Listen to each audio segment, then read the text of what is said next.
Exodus chapter 7. So the Lord said to Moses, "See, I have made you as God to Pharaoh, and Aaron your brother shall be your prophet.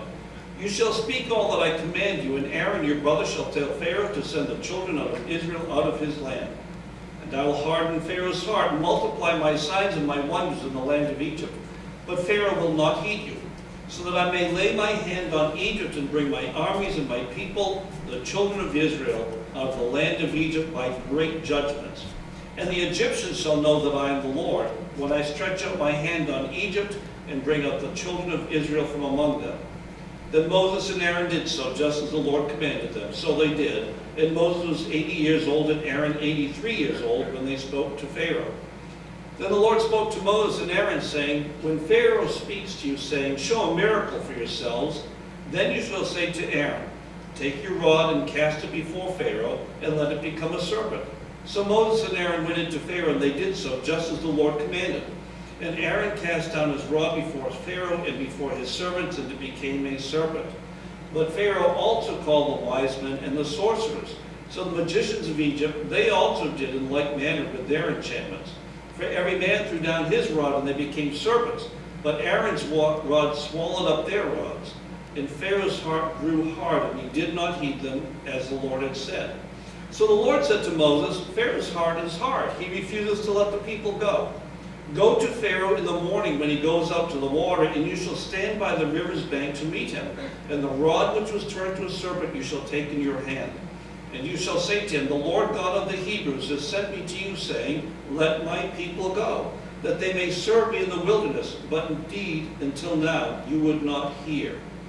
Thus says the Lord, by this you shall know that I am the Lord. Behold, I will strike the waters which are in the river with the rod that is in my hand, and they shall be turned to blood. And the fish that are in the river shall die, the river shall stink, and the Egyptians will loathe to drink the water of the river.' Then the Lord spoke to Moses, 'Say to Aaron, take your rod and stretch out your hand over the waters of Egypt, over their streams, over their rivers, over their ponds, and over all their pools of water, that they may become blood. And there shall be blood throughout all the land of Egypt, both in buckets of wood and pitchers of stone.' And Moses and Aaron did so, just as the Lord commanded. So he lifted up the rod and struck the waters that were in the river, in the sight of Pharaoh and in the sight of his servants. And all the waters that were in the river were turned to blood. The fish that were in the river died. The river stank, and the Egyptians could not drink the water of the river. So there was blood throughout all the land of Egypt. Then the magicians of Egypt did so with their enchantments. And Pharaoh's heart grew hard, and he did not heed them, as the Lord had said. And Pharaoh turned and went into his house. Neither was his heart moved by this. So all the Egyptians dug all around the river for water to drink, because they could not drink the water of the river. And 7 days passed after the Lord had struck the river. May God his blessing to the reading of his word. You may be seated. Before we get into this passage of scripture, I want to mention that I skipped over the last half of the last chapter because it was simply a genealogy which told us Aaron and Moses' lineage. And in that lineage, it mentions something that we would look at today and go, oh, yuck. Moses' dad had married his father's sister. Yeah, think about that. In that culture during the Bronze Age, that thing was not only unusual, marriages between family members was common. We find it a loathsome thing today. But just so you know how bad it was, people don't realize that the pharaohs believed that they themselves were deity. And as such, they could only marry other deity, human, divine things, which meant that to be a pharaoh, you had to marry your sister. Okay, just thinking of that, I want to gag. My sisters are nice people, but, you know, that's their culture.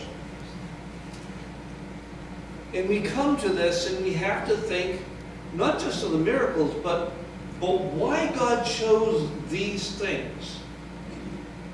So you think of Egypt. People will tell you that the Nile is the lifeblood of Egypt. Without the Nile River, there would be no Egypt. When all the forests of North Africa dried up, because there had been forests, when they all dried up and became the Sahara Desert, Egypt would have been the same way, except that there was the Nile River, which has flowed faithfully for all these millennia. And every spring it would overflow because of the waters melting on the mountains in Central Africa. And it would overflow, and it would basically fertilize the land, and they had this great fertile land, and so the empire stayed. But because of that, they really referred to the Nile as the lifeblood. In addition to that, they worshipped the Nile and the creatures of the Nile. They worshipped crocodiles, they worshipped frogs, they worshipped all kinds of creatures that were part of it, because they believed that all these creatures were essential to their continued existence. We're getting to that point almost in our culture where people look at wildlife and they elevate wildlife above human life. Just think about it. In many places that is very true. So God wanted to deal with that, but before he dealt with that, he needed to just deal with the understanding of who Pharaoh could understand who he was dealing with. So he said to Moses, he knew that as soon as Moses would make the statement of the demand to leave, that Pharaoh would basically say, well, prove that you're really somebody I should deal with. Pharaoh believed himself to be deity. He had his sorcerers, though, and magicians doing the miracle type stuff. The kind of thing that he would have performed to keep the Egyptian people in line so that they would say, oh yeah, he is deity because his servants can do these miracles. No different than the days of Jesus, when they basically said, show us a miracle. He'd shown already so many miracles and they wanted yet another sign. Jesus said, no sign shall be given to this generation other than the sign of Noah. So anyhow, what God did was very interesting. He didn't have Moses go as just God's representative. He said to him instead, I am going to make you as God to Pharaoh. Pharaoh is going to think that you're on the same level with him. He's going to think that you're divinity, even though he wasn't.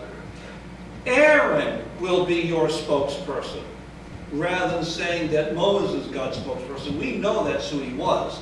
But what he wanted to do was to make it so that Pharaoh understood that he was speaking to an equal, not an underling, not a slave, not just somebody else's servant, equals.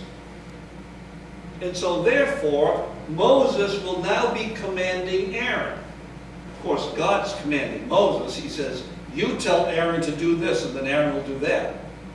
Most of the time, people, when they think about all the plagues and stuff like this, think of Moses and his rod, but it was Aaron's rod. God commanded Moses to tell Aaron to throw down his rod. So we now have this thing. It proves, by the way, that there's nothing special about the rod. God can use anybody's rod or whatever he used. This rod, though, is a very special rod. Aaron had no idea, because later on God would use this rod that Aaron was about to use to prove whom God had chosen to be the high priest in the priestly line through all generations. We'll get to that later. So, it says that Moses did this thing with a serpent. He told Aaron, throw down your serpent, your rod, and it became a serpent, just like what had happened at the burning bush, just a different rod. And here we now have something which is rather remarkable. And I'll tell you, it's something that I have agonized about. Lord, help me understand it, and I hope I do. Because Pharaoh brought his magicians in, and they did the same thing. And magicians' rods became serpents. Now, if you try and learn about this stuff through these theologically pure places like NPR or National Geographic, I'm saying this sarcastically. The National Geographic, I've watched documentaries which try to explain everything that happened, all the plagues, as some kind of natural phenomenon that happened in sequence because of some kind of algae bloom that started because of nutrients up in the river and all this kind of stuff. And they try and explain all the plagues that way. They try to explain the whole thing of the snakes as some kind of magic trick. And, you know, we live in the days of David Copperfield and Penn and Teller, and, you know, it used to be Houdini, who would do all these things. And you watch these things, and you know that that person who's levitating in midair really isn't. You know that there's some trick going on there, right? You do all realize that. They're called today, we call them illusionists. And they probably did practice those kinds of things. But that's not what God's word said happened. It said that the magician snakes became serpents. Not that they were pretend serpents, but they became serpents. So now I have to deal with this. If something that was a piece of wood is animated and turned into something totally different, who did that? It wasn't the magicians, just like it wasn't Aaron and Moses that had Moses' rod turn. Who did that? We only have two choices: God or Satan. I ask you, when would God be party to something so evil? He isn't. And that leads me to believe that somehow, somewhere, God allowed and permitted Satan to do something rather incredible, which is to animate something lifeless. Satan's very brilliant. He'd seen what God had done to make life, and even though he's not the author of life, only God is, and spiritual life, we are animated by the Spirit, but the rest of the physical world is just, it is chemical processes going on there. So apparently Satan has some ability to do this kind of thing, and that could explain a lot of things that happens later on. But it tells us this, and we need to be warned. Satan is very, very smart. He is very, very powerful. We are absolutely no match for him on our own. We have to have God as our guard. That's why we have that great song by Martin Luther, "Mighty Fortress is our God, our bold never fail." Talks about our foe. Our ancient foe does seek to work us woe. His wrath and power are great, and armed with cruel hate. So Pharaoh calls in his magicians, who are able to duplicate the feat of animating the rod and making the serpent. And Pharaoh looks at that and says, I still have what I need to prove that I'm the top guy, I'm divine. And it said he hardened his heart. Anthony, I believe, touched on that last week. Not necessarily Pharaoh, but the whole idea of hardening hearts. By the way, as I preach through Exodus, I've got to give credit to my friend Pete over there who gave me a book, because the book that he gave, Commentary on Exodus, is the best commentary on Exodus I've ever seen. And the writer, Dennis Prager, knows so much about the Bronze Age that really helps fill in the details. It's great. Thank you. You have to understand why God chose. When he did this, he chose that for a reason, because he knew that Satan would duplicate it. And he knew that Pharaoh would follow his own inclinations of his heart and just become more the way it is. Have you ever known of this kind of scenario where some child decides that life at home is too miserable? When I was 5 years old, my cousin and I packed our underwear, put it in a brown paper bag, and headed off, and we were going to live on our own. We didn't get too far. as we were walking out of the woods down by the road, my grandmother just happened to be driving by, and we confessed all to her, but anyhow. But sometime when a kid is like, I'm going to go live on the road, Mom or Dad say, oh, okay, I'll help you pack. I'll help you. Pharaoh was not inclined to give up his slaves nor his position as deity. So it's like God saying, okay, well, I'll let Satan help you pack. So then God told Moses, tomorrow morning, go down to the Nile River. Isn't it interesting that we see in Moses, in his early years as a small child, Pharaoh's daughter was going down to the river. You see, the Egyptians were absolutely obsessed with cleanliness. They were always washing, and they were washing in the Nile River. He expected Pharaoh to go down to the Nile River. Not only would Pharaoh go down to the Nile River to wash, but also his servants would go and make their little offerings, and they would toss food and other stuff in the river, which I assume the fish and the frogs and the whatever would eat. And Moses said, "Let us strike the river." I'm sure Pharaoh didn't think that was really going to happen, but he struck the river with the rod, and it said that all the water turned. I don't think they had it right in the movie where the blood started to come out from the rod. I don't think that happened. I think everything just turned to blood, and it stayed blood for 7 days. And it stunk.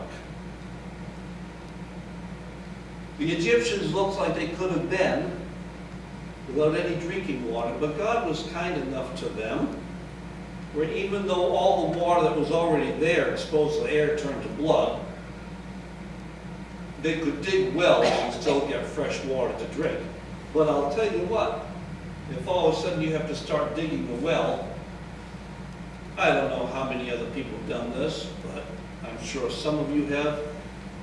I have dug holes in the hot sun.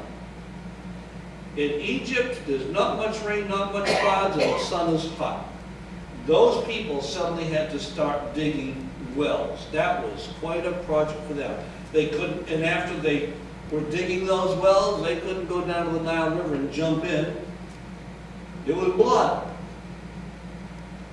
The very thing that they had looked at to keep them clean, to give them water, had become a source of death. And the thing that was a source of death was blood. And the life is in the blood. God had completely turned things upside down for those people. And you would have thought they would have said, oh boy, if we're up against this, we better do what the man says.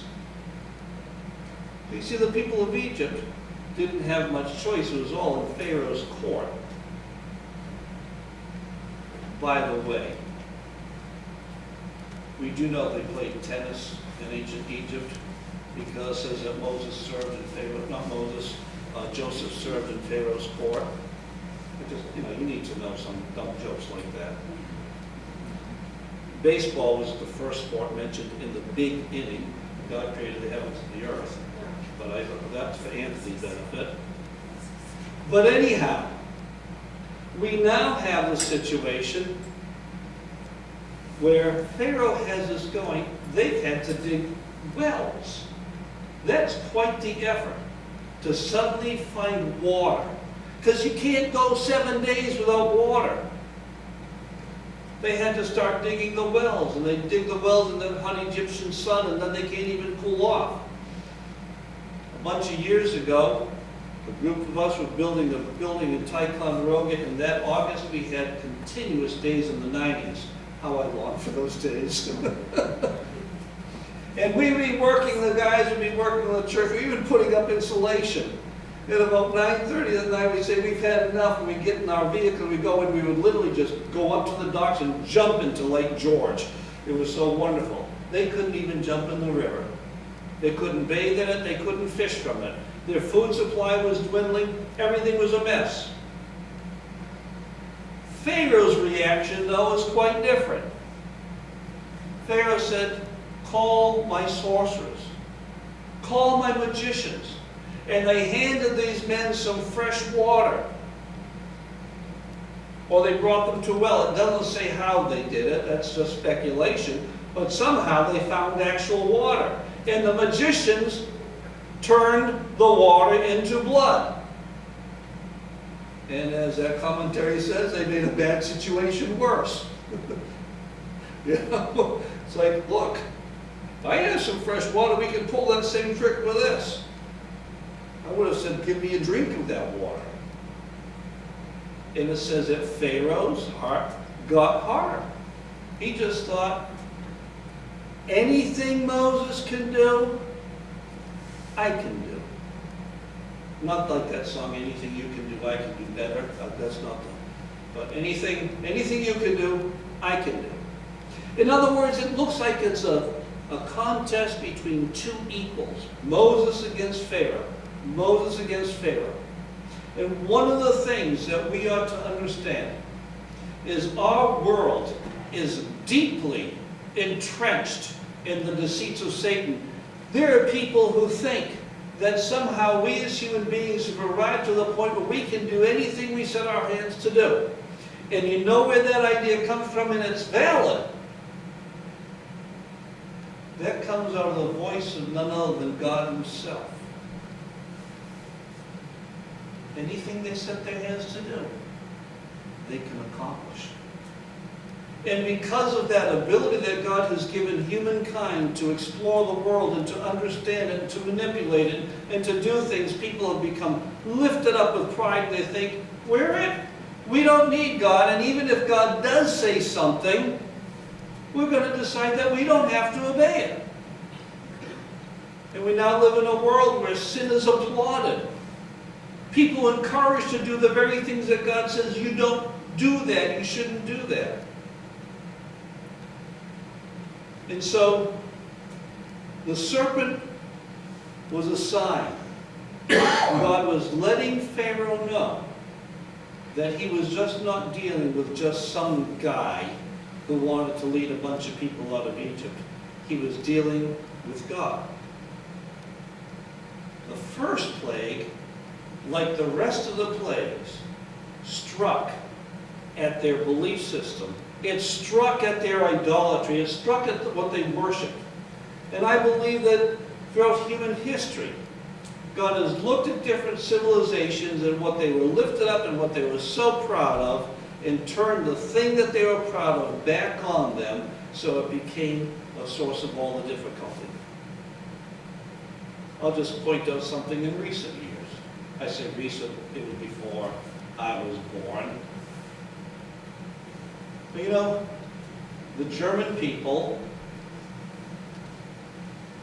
you're German, right? Heritage. The German people were well known in Europe for their engineering ability and their great ability to create things like the Mercedes was created there. Great things that they were able to do. One evil man managed to get many people to follow him. And all the great German engineering and skill and science became the thing that did not lift them up, but it became the thing that became their very downfall, because they couldn't utilize it. And God had to say, oh yeah? I can counteract that. The very wealthy, and depending upon their wealth, get destroyed by their wealth. Those who think they have so much skill in this or that, the very thing becomes its downfall. And what it teaches us is this, that all the things that we have, all the gifts and graces that we have are given to us by God and should be submitted before Him to serve Him. I look at the world and I think that almost everything that's commonly believed is fiction. People don't understand what they're talking about. And I see, for example, in politics, I don't care what side of the, quote, aisle you're on, what your political stripe is, somehow all these people believe that their policies can bring about prosperity. And God is very plain.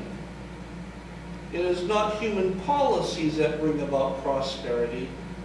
God makes us prosper. Now, how does He do that? There are certain human policies that we can have that guarantee that we're poor.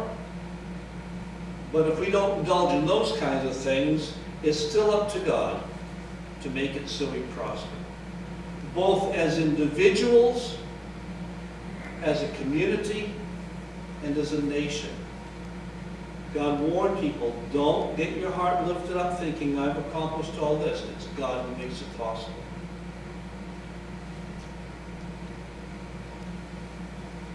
There are some people who thought they were brave and brilliant and orators who became babbling idiots because of what God did to their brains.